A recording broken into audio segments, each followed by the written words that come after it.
జగన్‌కి లోకేష్ ఓ సవాల్ విసిరారు.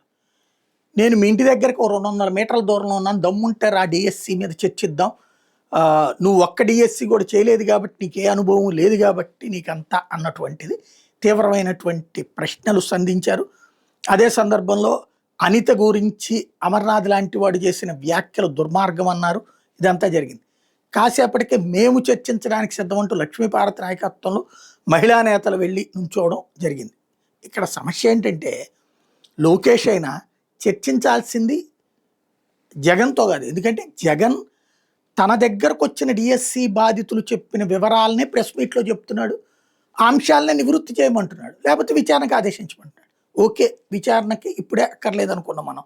సిబిఐ విచారణ అక్కర్లేదు, ఏం లేదనుకున్నాం. ఆ స్పోర్ట్స్ కోటా గురించి, నవోదయ వాటి గురించి, లేకపోతే 1:1 పిలిచి ఆ తర్వాత ఆపేయడం గురించి ఇవన్నీ అడుగుతున్నారు కదా.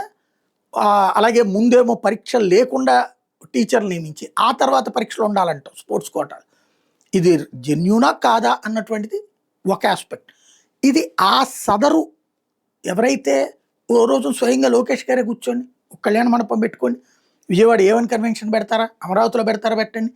ఎవరైతే ఆ డిఎస్సి తమ అనుమానాలు ఉన్నాయి అంటున్నారో మొత్తం అధికారులు మీరే కూర్చోబెట్టుకుని వాళ్ళందరికీ వివరణ ఇప్పించండి.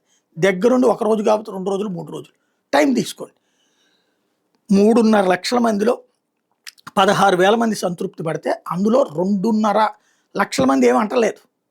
ఓ 50,000 మంది అనుమానాలు వ్యక్తం చేస్తలేదు. 10-15,000 మంది అనుమానాలు వ్యక్తం చేస్తారు. ఈ 10-15,000 మందిలో నేరుగా బయటకు వచ్చి మాట్లాడుతుంది ఒక 1000 మంది.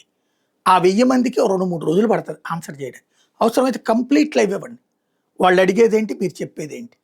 అప్పుడు పబ్లిక్ తేల్చుకుంటారు ఇది నిజమా కాదా, మనం చేసింది రైటా, వాళ్ళు ప్రశ్నలు రైటా అన్నటువంటి. దెన్ సిస్టమ్ అయిపోతుంది. ఊరికినే దీంట్లో రాజకీయం కాదు కావాల్సింది, న్యాయం. అన్యాయం జరిగితే న్యాయం, అన్యాయం జరగకుండా వాళ్ళు అన్యాయంగా రుస్తుంటే అప్పుడు అది తప్పని తేల్చి తద్వారా డిఎస్సిలో సెలెక్ట్ అయిన వాళ్ళకి న్యాయం. ఇది కదా తేల్చాల్సింది.